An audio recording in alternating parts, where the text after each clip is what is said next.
Hello, my name is Gabby and welcome back to my channel, or if you're new here, then welcome to my channel, and today's video is my spoiler-free review for Flip the Script by Lyla Lee. This is also my first finished read of the Asian Readathon. I read this for the prompt, read a book with an Asian character who is either a hot mess, famous, or eccentric. We definitely got some fame in here, and this can probably also fit other prompts as well, but I will choose between the others when I get the rest of my TBR done. So with that, the content warnings for this book will be linked down below in the description, and let's go ahead and get into it.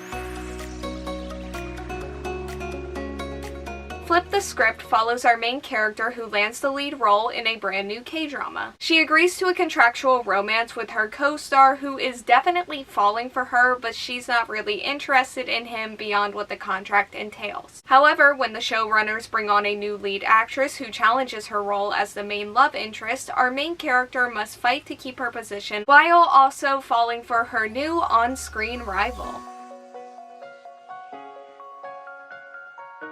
I want to start this review off talking about the characters because they are definitely a major highlight of this book for me. I loved our main character especially, but all three of our main characters were all super adorable and really fun. I also really loved our main characters' relationships as well. Again, characters and their relationships, major highlight of the book. My favorite parts of this book by far were when the characters were just having fun together and being happy, because this book radiates a lot of joy, so it made me happy. And going back to the romance, it was sapphic and very adorable. I liked them a lot. And they have some really fun and amazing moments as well, and I'm going to be saying the words fun and adorable or some variation of those words a lot in this review because that's exactly what this book is. I will say there were some moments where things felt a little bit underdeveloped or maybe even inconsistent when it comes to the characters and their development and their growth. I don't necessarily think it flowed too nicely. I think the rate of progression could have gone like a little bit slower.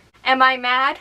No. Did I notice it? Unfortunately, yes. As for the story, it's very light, very fluffy, very sweet, and very fun. But it also does have its more serious moments and conversations. Our main character is Korean American, and she is now living and working in South Korea, and this covers the struggles and the discrimination that she faces when it comes to that. This book also talks about LGBTQ discrimination, specifically in Korea, but also just in general. I also do want to talk about the fame side of this. I really enjoyed the glimpse that we got of our main characters' lives as K-drama stars and just being in the industry in general. You get to see the bright sides of it, but you also get to see like the dark, gross sides of it as well. And you can really see how the characters deal with and are impacted by all areas of fame. I also really love the setting. Like I said earlier, this book does take place in South Korea and they go to some really cool places. And these characters just have a ton of fun at these places, which made my heart very happy. And again, I love these relationships so much. I cannot stress that enough about this book. There were some moments here and there where things just felt like a little bit too cheesy at times. Most of the time it was working for me, but there were some random lines and some random moments that unfortunately didn't. Again,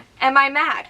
No, I don't really think I'm capable of being mad at this book. Something else that I do want to note is that I did read this book all in one day, which is very, very rare for me. And not only did it take me one day, but it only took me like 2 sittings with a half-an-hour break in the middle. And in total, I think I read this book in like 4 hours, and I enjoyed every second of those 4 hours. I cannot remember the last time I read a book this fast that was not a novella, a graphic novel, or a manga volume. Overall, it's not a perfect book, but I can't help but feel like it's one of my favorites of the year anyway. Like, critically for me, this book is a 4-star, but in my heart, it's a 5. Just because of how adorable and how fun it was. Like, this book actively made my day better. And at the end of the day, that's all I really wanted from it. It definitely lived up to its adorable pastel cover. So yeah, I'm definitely really glad that I read this. This was a great start to my readathon. It wasn't the start to the readathon, but it's the first finished one of the readathon, which is a start in itself. And it definitely made me more excited for this book, so I'm excited to read this in the future, and I'll definitely be looking out for more from this author going forward. Okay, so that is all that I have for today's video. Thank you all so much for watching. Like, comment, subscribe, hit the bell, and answer the question that'll be around here